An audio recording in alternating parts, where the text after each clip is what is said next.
Hello, welcome to SPL Mixing. My name is Daniel Jason Booth. Over the past few weeks, we've had a mixing competition which has been ongoing on our Facebook group. Today, all we're going to do is we're going to look at some of the things that you can do to improve in the next mixing competition that you enter. Three things that we're going to look at are the technical aspects, the musical aspects, and the psychological aspects. Let me know if I missed something. So, three key areas. The first one I'm going to look at is the technical. The big one is reading the contest rules. So, where do you post? How do you post? What format do you post? How loud, roughly, are the mixes meant to be? You know, that kind of thing. When does the competition end? I noticed that people who miss out on these pretty important details often miss the technical details in the mix itself that are also important. Be really technically focused in that respect, and I think that will transfer into other areas of the mix. Overcompressing the mix or specific elements, in particular the mix bus. In competitions like the one that we just ran, I'm going to be level matching. So if you've overcompressed something, it's going to sound quite wimpy compared to, say, something that is a lot more dynamic. The Bobcats K12 and K14 metering are a good guide. I'm pretty sure they're in most DAWs now. So the other thing that I see is balancing issues. So that's the internal balance of instruments, vocals in particular, having harsh frequencies pop out. There's ways that you can deal with those. You know, I always look at instruments as containing the frequencies that I want to balance the entire mix out. The other thing I see is room or translation issues, and to me that's a lack of referencing your mix in a number of different places, on headphones, in the car, on different speaker sets. We can't really help the room that we're given, and you know, as I'm recording this, I can hear that my neighbor has started up their V8. All of these issues that we have as home mixers, that's always going to be the case, and it's just a matter of working around them if you don't have an ideal environment. In my case, I don't have isolation. I've got treatment, but I don't have isolation. Generally, I find that balancing issues come from mixing things too loud. So listen quietly, and generally you'll find that you'll be able to balance things a lot easier. The other thing that I hear is the overuse of effects, so too much reverb or long decays on delays. For me, they draw too much attention to the effect themselves, or you know, things like too much chorusing, too much harmonic distortion. Effects are like makeup on a beautiful woman. You should notice the beautiful woman, not the makeup. Use effects sparingly and see how little you can get away with. Which is not to say that you only use one or two effects or three effects or whatever it is that you're using. Use 40 effects, but use tiny amounts of each. Another thing is not checking in mono to make sure that your effects are actually going to translate. You'll hear a lot of stuff. You'll hear what frequencies are stacking up on top of each other. With a correlation meter, you can check that things are staying mostly positive, and as long as they stay mostly positive, then you're good. If you're always at +1, then your mix is mono, and it's not very interesting. So stereo lives ideally between 0 and +1. Another big one was a lack of editing. Even the winner in the recent competition had some issues with pops and clicks. So leaving in pops, clicks, mouth noises, headphone bleed, guitar amp noise, you know, buzzes and hums and things like that. They're not always a deal breaker. You can get away with them in styles like rock. So unless leaving them in adds character to the piece, I would try and get rid of them. Another problem that I saw was over editing, so tuning the vocals too much or tuning them out of key with the original song key and making them sound worse than what they originally did. The other thing was editing swung drums and making them sound straight or smack bang on the grid. I try to avoid that. I also try to tune the vocals as little as possible. And in 21 grams, the contest that we just had, the mix, it didn't need a lot of vocal tuning. It didn't need much at all, apart from on some of the vocal doubles. I would never tie the drums to the grid because it just makes them sound kind of boring. But that's my personal take on it. Feel free to disagree with me on that. As far as problems from a musical standpoint, under processing some elements. If you get given guitar tracks that are DI, the most important thing is to amplify it in some way. Things like Sans amp, things like reamping with an actual amp, you know, plug-in amplifiers, Brainworks has one, or even just things like Decapitator in small amounts, Neutron, from Isotope. Lots of different ways that you could do it. Other things that typically I found get under-processed are vocals and drums. For me, vocals and drums are primal, and I think they're the most important things to really get right because we tend to gravitate towards them first. If you're not sure how to process drums, go and watch my mix rescue episodes and you can see the multiple layers of parallel to get them to sound bigger.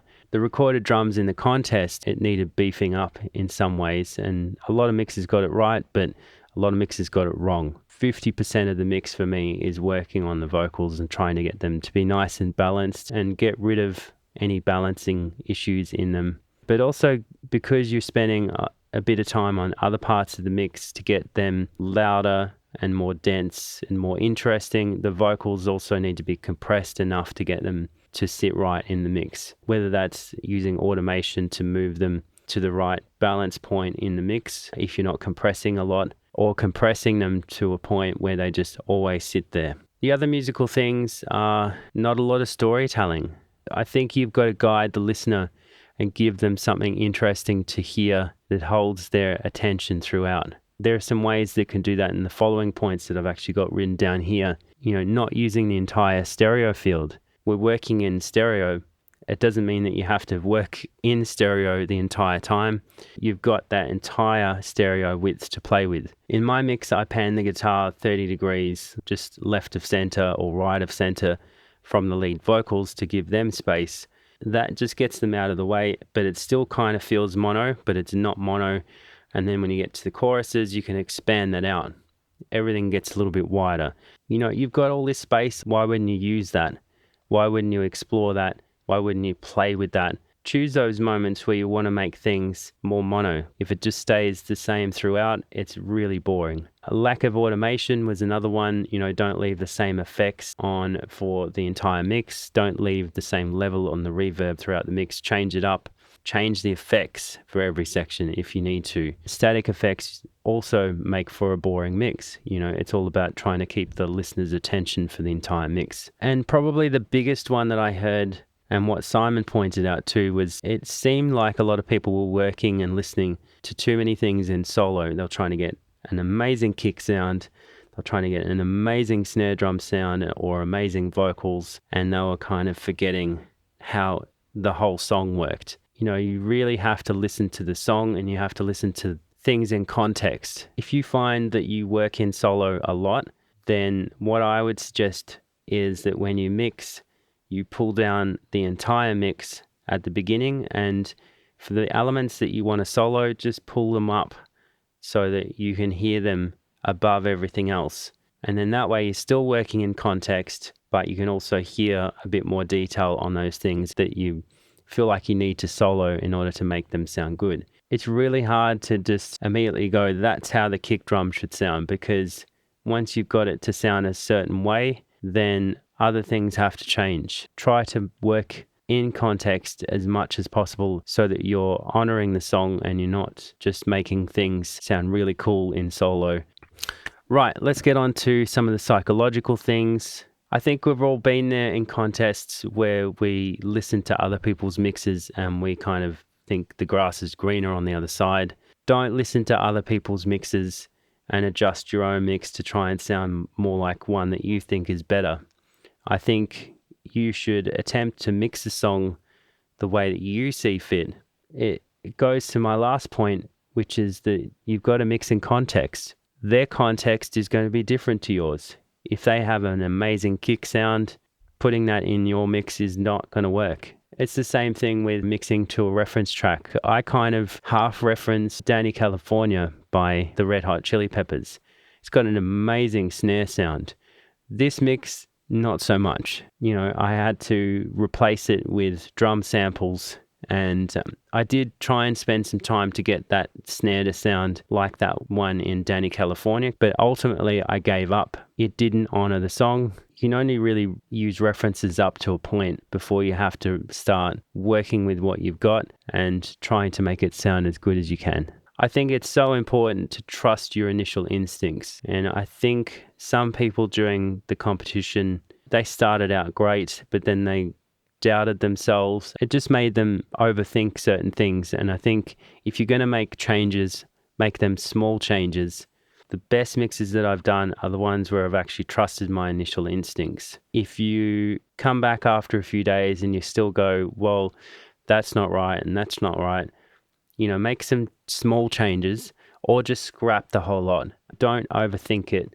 This is why I always save my progress. I always, at points during a mix, I'll have multiple versions because I got the vocals to sound really cool, or I came up with a really cool effect and I just want to save my progress. I do a save as, I print the mix, and then I put it on a track where I can bring it up as I continue to mix. The important thing is that you know exactly where you were at all times, and you can validate your progress in seconds by playing an older mix. We're all looking for a leg up on the competition through some technical means.